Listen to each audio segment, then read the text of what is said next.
நம்ம இந்த வீடியோவில் என்ன பார்க்க போகிறோம்னா பேசிக்ஸ் ஆஃப் ஸ்டாக் மார்க்கெட். ஸ்டாக்னா என்ன, ஷேர்னா என்ன, ஆப்ஷன் ட்ரேடிங்னா என்ன, இன்வெஸ்டிங் ஜர்னிங்கை நம்ம எப்படி ஸ்டார்ட் பண்ணுறது, எதுக்கு நம்ம கம்பெனியோட ஷேரை ஹோல்ட் பண்ணோம், எதுக்கு பை பண்ணோம். இப்போ நம்ம பேக்கெட்லேருந்து ஒரு 100 போகுதுன்னா கூட அந்த 100 எதுக்கு போகுதுன்னு நமக்கு தெரியணும் இல்லையா? அதுக்காக தான் இந்த வீடியோ.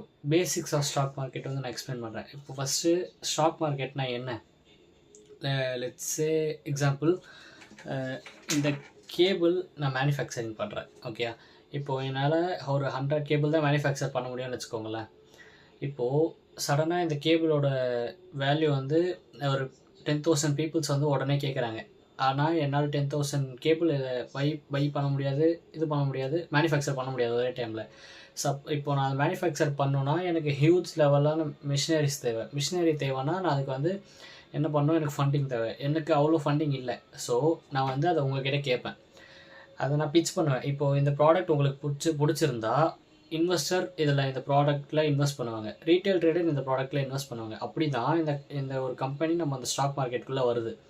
ஓகே, இப்போ நான் வந்து இந்த ப்ராடக்ட்டில் இன்வெஸ்ட் பண்ணிட்டேன் அப்படின்னா இந்த ப்ராடக்ட்டோட வேல்யூ 10 ருபீஸ், 100 ருபீஸ்னால் நான் வந்து ஒரு 10 ருபீஸ் இன்வெஸ்ட் பண்ணுறேன்னு வைங்களேன். இப்போ வந்து நான் அந்த ப்ராடக்ட்டோட ஒரு பார்ஷியல் ஓனர் மாதிரி 10% ஸ்டாக் எனக்கு வர மாதிரி.